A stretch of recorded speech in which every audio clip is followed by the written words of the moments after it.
Affordability looming large on the campaign trail, especially with more tariffs expected next week from U.S. President Donald Trump. But food prices could also be an issue this year. A new report is warning they are set to rise, and inflation is not to blame. For more on the election economic forecasts and promises, we are joined by financial commentator Patty Levitt-Reid. Been waiting for you to weigh in on this, Patty, so it's great that you're with us this morning. Listen, so... Yeah.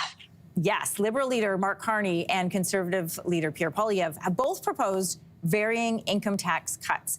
They were very similar, so you have to really dig in, pay attention to figure out the differences between the two. Who are these cuts going to help? Well, the middle income household, for sure. Some would suggest the lower income household. But it is very fascinating because many are saying, okay, we head to the polls April 28th, but it's really difficult, Anne-Marie, with any absolute certainty to really understand the degree of accuracy we will have from an economic perspective, because the trade tension, geopolitical risk, the tariffs, I mean, the list goes on and on. I mean, bigger motherhood statements, I think we'll see a smaller footprint in terms of government, that's for sure. I think things will be a lot more targeted. I do think there's going to be a lot of conversation around kitchen tables.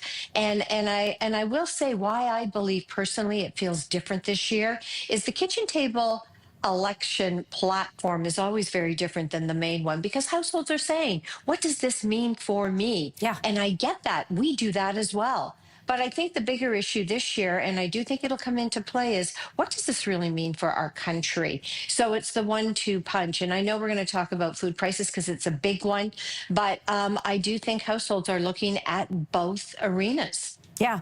When we talk about Ottawa, how should they be looking to buffer us from the effects of this tariffs? We're talking Ottawa as in whichever government comes into place and is in power after April 28th. What should we be looking for government big G to do to help buffer us from the tariffs that we know are coming potentially as soon as next week?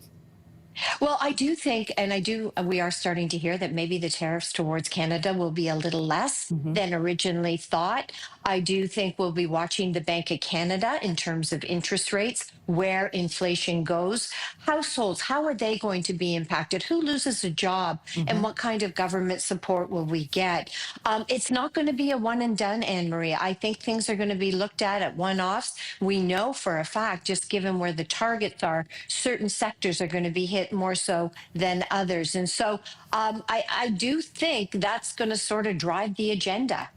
Man, everywhere you turn, it feels like people are trying to regroup, to figure things out. So if you like that video, make sure to subscribe to the Your Morning YouTube feed, where you can find all kinds of new content posted every weekday morning.